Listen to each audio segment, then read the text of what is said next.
Welcome to another edition of the Dementia Care Partner Talk Show. Now, here's dementia care expert Teepa Snow and your host, Greg Phelps. Hello and welcome to the Dementia Care Partners podcast, brought to you by Positive Approach to Care. My name is Greg Phelps, and joining me once again is Teepa Snow. And Teepa, you'll have to help me along with this one because I recently saw something about you taking exception to, something called the National Plan to Address Alzheimer's Disease. Now, how can anybody take exception to that? That's like being against motherhood and apple pie, isn't it? No, it's like No. saying, okay, I want to come up with a plan against people who are living with a breathing problem that is only asthma, although it would include people with COPD and emphysema and, people who've had black lung disease and perhaps people who've had paralysis in their trunk, but we'll just put all those people in there because they're related. And we'll throw smokers in too, just to complicate things. Because they're there, but they aren't yet, maybe they don't have problems yet, but they should be worried.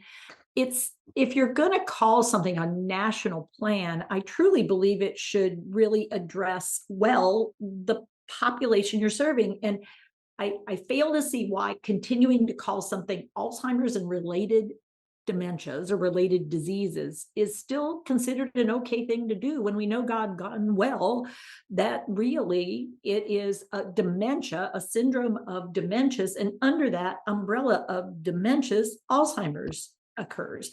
But it's just so frustrating to me because people with FTD and people with Lewy body disease are feeling like, wait, why is it always Alzheimer's first? Because we're a group of people that also fit here, and yet we aren't even stated or represented, or it feels like we're second-class citizens. And it's like, and the families also feel like, but wait, my husband's situation is so different, and this young onset stuff is so, why can we not use the right words? And I would even say neurodegeneration versus dementia if we were going to get even a little bit better at it, but at least get the word right for what we do currently talk about and just get out of ourselves with the old history. Also, I will tell you that Australia is doing it. Britain and the UK are doing it. They're switching to dementia because that's what the World Health Organization is doing it. Now, I don't know when they say national plan, I assume they're talking about the United States. Oh, yeah. So then the statistic that came along with that is 90% of people believe this to be true. Dementia equals Alzheimer's equals memory problems. So I think you're sort of facing an uphill battle, Teepa. Have you fought any of those before? Yeah, and I'm not afraid to do it. It's just like if we don't push for what is true and what is right and help people open to awareness, people are unaware. So if I think what I'm looking at is Alzheimer's and it doesn't look like Alzheimer's, then I start to believe, well, then they're doing what they're doing on purpose. Because when you have Alzheimer's, you don't have trouble with this, you have trouble with that. Why are they having so much?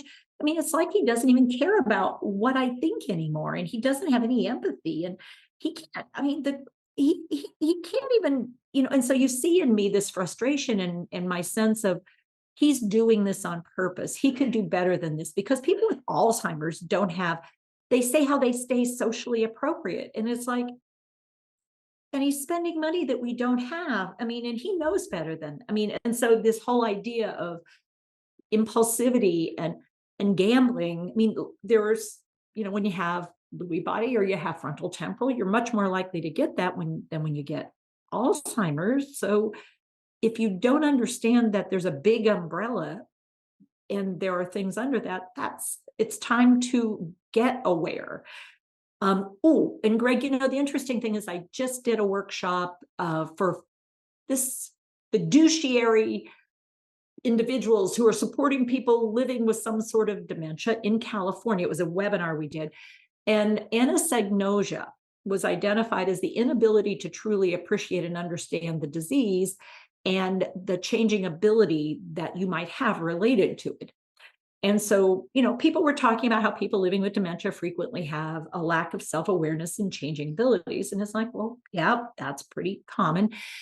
But when I brought up, and so do their care partners, and they don't realize that they're going to need something different. They don't have awareness of it.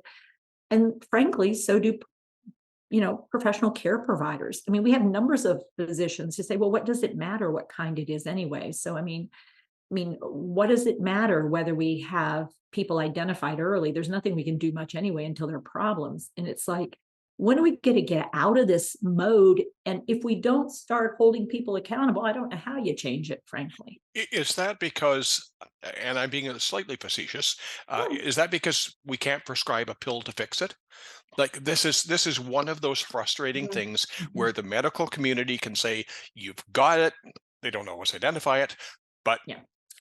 I've given you the diagnosis. Okay, go home. Yeah. I mean, like once I've identified it, I don't have a lot of tools in my toolbox unless I go and go find some new tools and learn how to use them. I mean, the tools I have, I got a hammer, I got a screwdriver, and it looks to me like we got to figure out a new way to build an airplane here. And it's not even in my wheelhouse. So what's the point of doing it?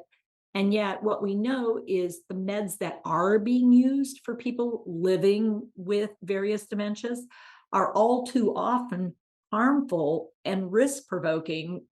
And it's like, well, if you don't have a med, then we need to come up with a game plan that says, well, meds are not going to be the answer. It looks like it causes a lot of trouble.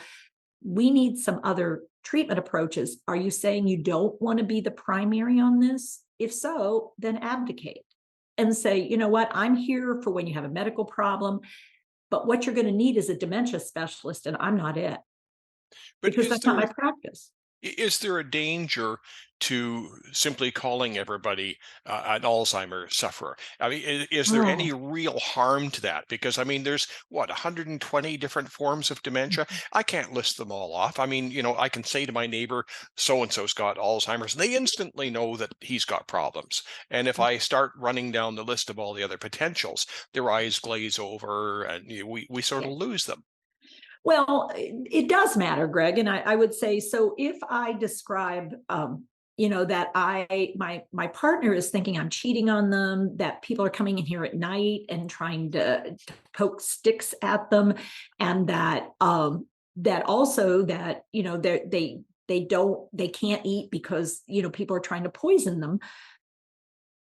Would your first thought be, oh, I bet they have a dementia? No, I would think that they had some sort of a psychiatric problem. Okay, and so you might start trying to treat them for a psychiatric problem, and but I've never had schizophrenia before. I've never done this before. It's brand new. And so if you say, well, like, well, she's probably got a psych problem, what you're doing is leaving me out of a national plan.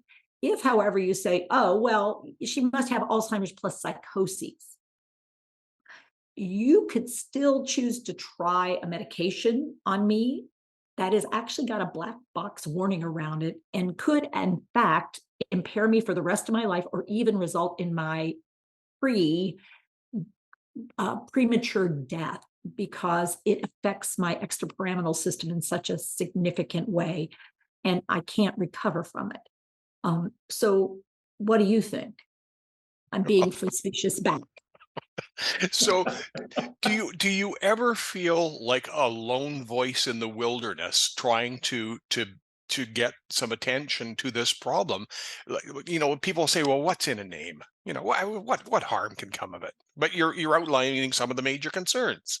Yeah, and I would say I have too many friends who live with dementia, and I have too many friends who are supporting people living with various forms of dementia. And I think it's time we get people aware instead of being willing to live in the bushes and hide, because it does matter. And there are simple things we can do that can make a difference.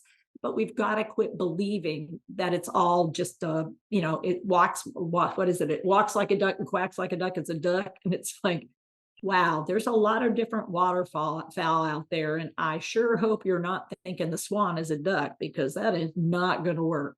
And there's lots of varieties of ducks too, even though they all look like a duck and quack like a duck. And those geese. And then we got your, it's that whole idea of like, Well, they aren't even in the same group. Why do you insist? Well, because they live in the same environment. It's like, that's called neurodiversity. So Let's figure it is out. anybody listening to Teepa about these concerns?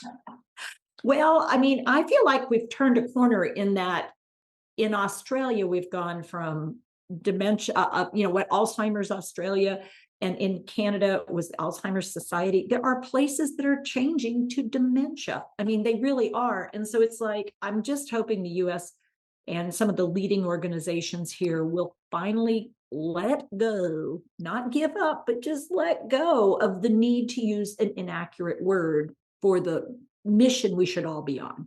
And they say they are, but then why use that language? Let's change the language to match the reality.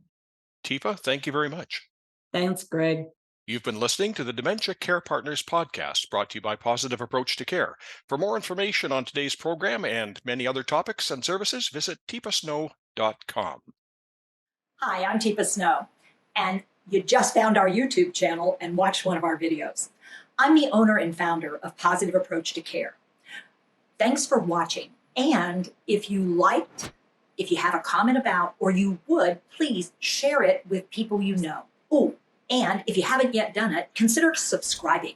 We'll let you know when the next new video comes out, and you might want to visit our website, www.teepasnow.com, where you'll find other resources as well. See you there.